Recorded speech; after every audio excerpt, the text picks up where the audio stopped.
Hello. Welcome along to episode 199 of Adventures in Pop. My name's Simon Jacobs, and if you want some trivia on the way to Christmas, you have landed in the right place. With Christmas literally just around the corner, I can smell it. Um, Literally days away. I'm here to, I suppose to do what I can to bring the mood of joy and happiness and celebration down a few notches, because what I want to do today is bring you, rather controversially, and who knows how much trouble I might get into for doing this, but I want to bring you the five artists or bands that I believe are the most overrated in rock music, pop music history. So that's my agenda for episode 199. I'm picking five, just five. So really, I'm following up, my rather lovely lists of the top 12 artists or bands that influenced me the most. That's back on the last two episodes, and we're now into something, just a whole lot meaner, really. And I think it is the season to be as mean as possible. Now, look, let me just let's explain the criteria here before I get stuck in and just insult everybody and offend everybody. What I'm looking at here are bands and artists that have done really well. Because to be overrated, they've got to be really well rated for me to think that they might be overrated. So if it's a band or an artist that is doing middling, is always struggling away, the chances are I'm not going to find them overrated, whether I like them or not. So this isn't a list of just some bands I don't like. It's the ones where I really struggle to understand why other people like them. It's like a feeling of bewilderment comes over me, and I'm always thinking, there's so much stuff out there. There are so many bands, there's so many artists, there are so many really talented songwriters. And yet, the five that I'm going to pick out for you have all had success, at a pretty phenomenal level, and I don't really know why. If somebody said to me, if an alien arrived from a distant planet and said, "Hey, why is XXX, so famous? Explain it to me," I would have to say, "Sorry, alien, I haven't the faintest idea. It's beyond me. Your guess is as good as mine. I might as well, you know, join you and be an alien from outer space because I don't get it." Okay, that's the first thing to say. So this is a measure of how successful these artists are, that I sort of sit there to one side with bewilderment and think, how on earth did that happen? That's one way of looking at it. The other thing is, just be really clear, please. This is my opinion. And it's my opinion, and it'll still be my opinion probably next week and the week after, but you might have a completely different opinion. And I like that. Cherish your opinion, hold on to it. It's absolutely fine. You can disagree as much as you like. But should we do the list? Here we go. I'm going to do five up to one, so the fifth most overrated, all the way up to the most overrated ever in the world ever of all time. Can you stand it? Okay, buckle up. Here we go. Number five on my list is Radiohead. Now, look, Radiohead, you will. Look, let's do a little Potter history of the Radiohead sort of, narrative arc. The story of Radiohead started at the beginning of the 90s. I think signed to EMI. The first album had Creep On as a single, which did incredibly well all over the place. And I think threw them a little bit. I don't think they wanted it to be such a big hit. I think they found it a bit of a millstone. Following that album, I think that's Pablo Honey, they had The Bend, which was very much loved and lauded, followed by OK Computer, by which time I think we've reached 1997. So we're talking about the 90s.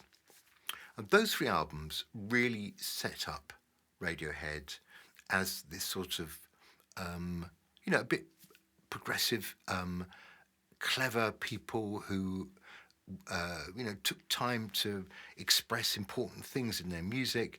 And I would say that I was kind of cool with it up to about OK Computer.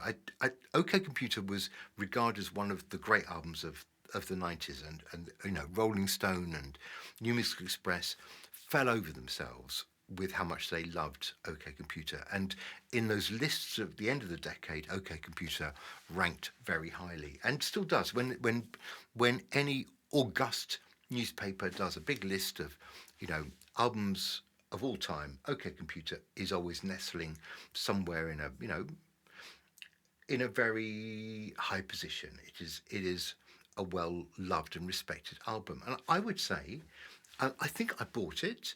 I think I struggled to love it. I didn't love it. I wanted to love it. I knew that it was important to love it. I tried my hardest. I think there were a couple of really good tracks. I liked No Surprises. There were a couple of really good tracks on it. But I'm being really honest. I think there were two or three really good tracks on it, and it was a good album. A bit sort of, you know, a bit, I would say, kind of a bit cold, but I think that was kind of what they were going for. You know, they were talking about alienation and hence the whole OK Computer sort of motif. Anyway, after OK Computer, there was a little gap, and in 2000, Radiohead released Kid A, and then a little later they released Amnesiac. I think both of these albums came out in 2000. I think they recorded them both at the same time, but one came before the other, and it was a change of direction. And this is where I lost it with Radiohead from there on, and I never got it back. Their change of direction meant dumping songs and going for sort of experimental, what I would call noodling, which is the very worst of kind of progressive rock, which is just sort of, you know, a bit sort of formless, aimless, noodly music that just sort of goes on and on until it stops. And the thing I found, I guess, weird and in a way a bit sad, and I didn't want to be one of those people, was I think there were a lot of Radiohead fans who were pretty thrown by Kid A and Amnesiac and then every album that came after those. But because they were big Radiohead fans, they were determined to like it, to like both of those albums. And I think there was a lot of, you know, people pretending to really adore them when they didn't know what the hell was going on. And I wanted to be able to say, I don't know what the hell's going on, and I don't care actually, and I'm not going to try and like something I don't like because life's too short, and there's so much other stuff that I do like, or that if I get to it, I might like. So I'm not prepared to waste my time with this kind of well, pretentious is you know, only half covers it, I think, but it was massively pretentious, kind of irritating, and people carried on saying how unbelievably brilliant it was until eventually, inevitably, Radiohead just sort of gradually faded away. Radiohead, my number 5 most overrated band stroke artist. Number 4, Queen. Yeah, don't know. Oh, I've probably just lost about, you know, half my listeners. That's about 3, isn't it? Sorry, guys. Look, Queen. I'm going to be really honest about Queen as well. I really, really started out as a Queen fan. You know, early days, I loved. Okay, the first couple of albums were kind of a bit metally for me, but I really did like Seven Seas of Rye right at the very beginning of their career. I think it's on Queen 1 or 2. And then I think there were 2 really fabulous albums. I think Sheer Heart Attack is the best album in the Queen canon. It includes, of course, Killer Queen and a whole bunch of Now I'm Here, which I also really like, and a whole bunch of other tracks. In the Lap of the Gods, Lily of the Valley. There are some really good tracks on that.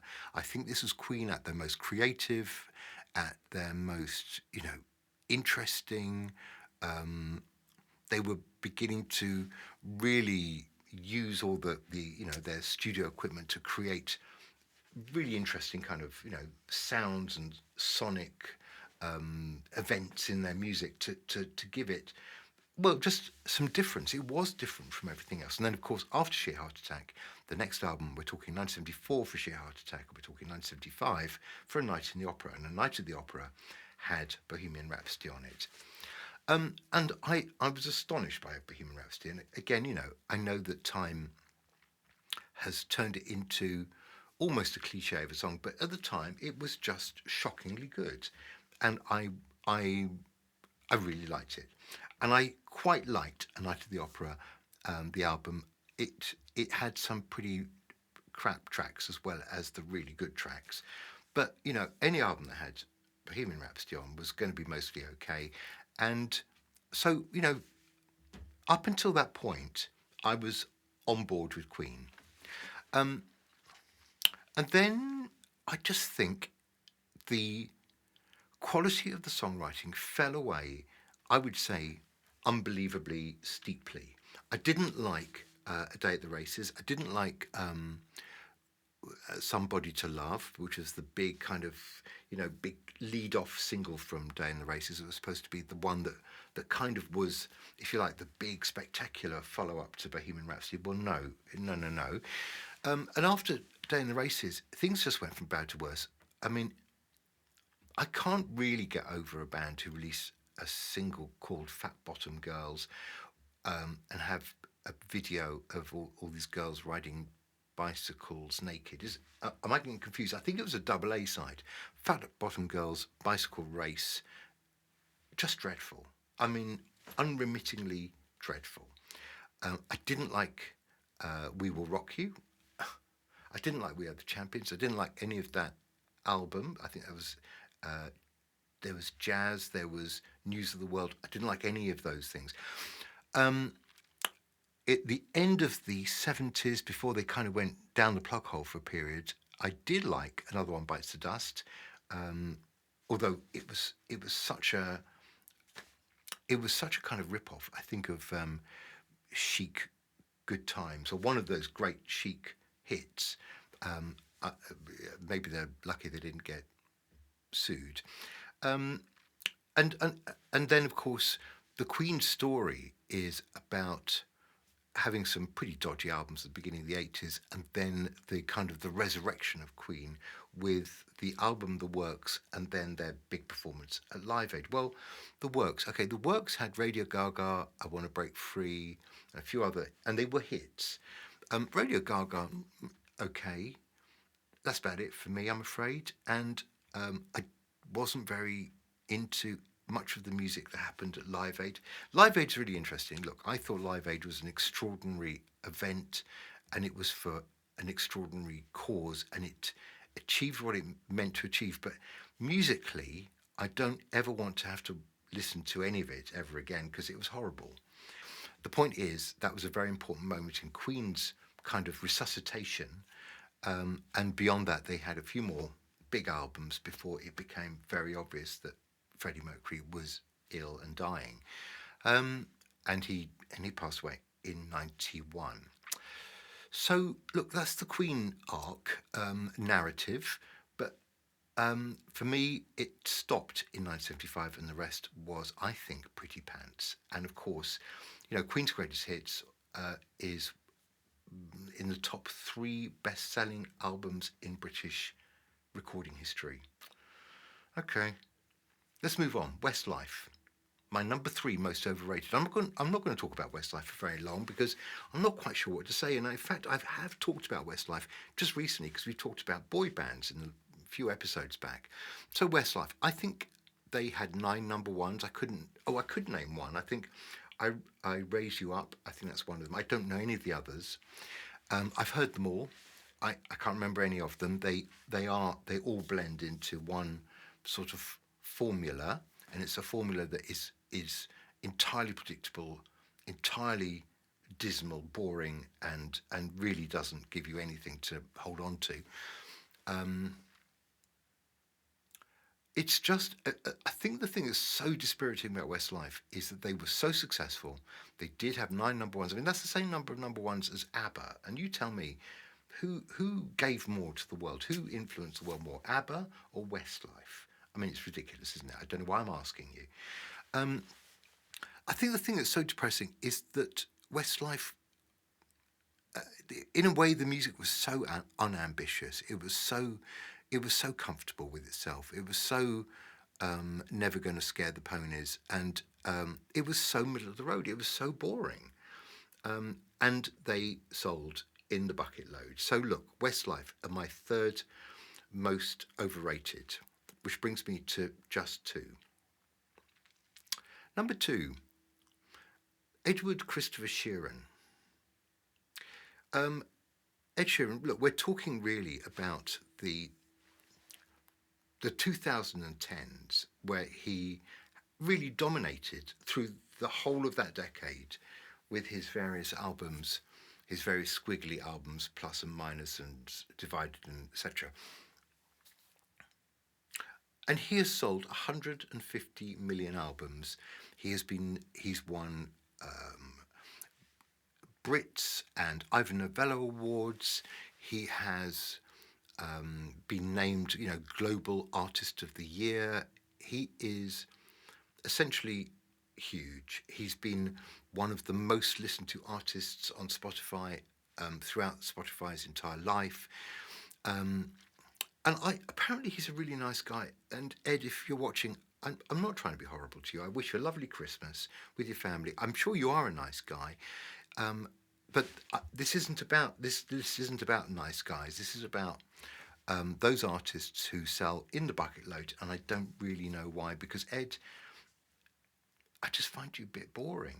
I think he's at an interesting point now because I think there is a suggestion maybe that he's gonna try.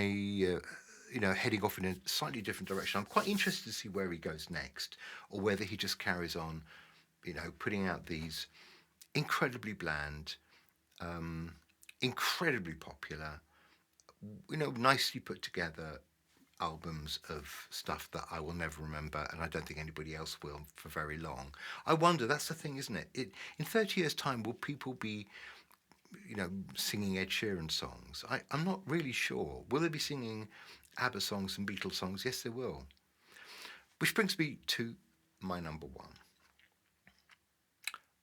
My most overrated artist of all time. Shall we do a drum roll, or shall I just tell you? It's Mariah Carey.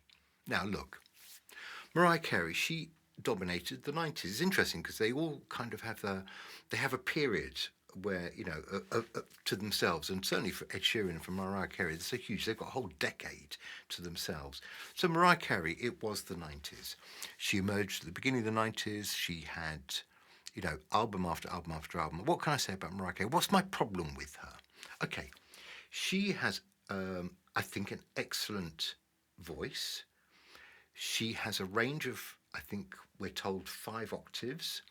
She can get very high up, rather like I was talking about Leonard Cohen the other day, who sings so deep that you can't hear him.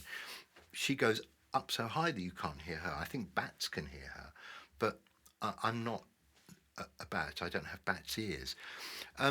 So 220 million albums across the course of her career. That's not to be sniffed at. It makes her one of the most successful artists, female artists, any artist ever in the world. My problem with her is this. I do realise that technically she is a very, very good singer.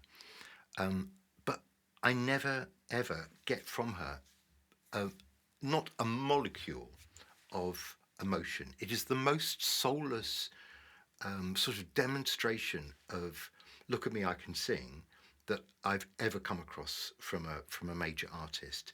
It is like proving to you over and over and over, I've got the chops to do this. I can sing anything, but I'm not interested in that. I don't think that singing is a kind of competitive sport. I just want to be moved by something. I want to I want to have to think about a song that I want to be challenged with some lyrics where I'm thinking, oh, blimey, that's interesting, or gosh, that's clever. I've never had those thoughts of Mariah Carey. She is adored. She is loved by millions. She has sold in millions. She really doesn't need to worry too much about what I think. But boy, I have never heard a Mariah Carey song that I've enjoyed. I just hear technical excellence doing its thing in entirely the wrong way that is completely unartistic and always feels to me to be devoid of any real meaning. That was a bit That's a bit harsh, wasn't it? But actually, that is how I feel. So we're going to stick with that. So there you have it. Radiohead, Queen, Westlife, Ed Sheeran, and Mariah Carey. The most overrated artists of all time. And let's be honest, if you ask me this again, say in a year or 2 years' time, it'd probably be a slightly different list. There you have it. So, look, without further ado, I am going to love you and leave you. I'm going to be back in the next few days, though, probably around Christmas itself, because I've got a brand new single coming out on the 27th of December, just 2 days after Christmas. It's called Magic Touch. It's blooming good, and I want to bring that to you in the next few days so you can hear it, see the video, etc., which I haven't made yet. And if I don't see you before Christmas, then just whatever it is you do at this time of the year, whether it's Christmas or anything else, enjoy it and do it well. Take care of yourself. See you next time. Bye bye.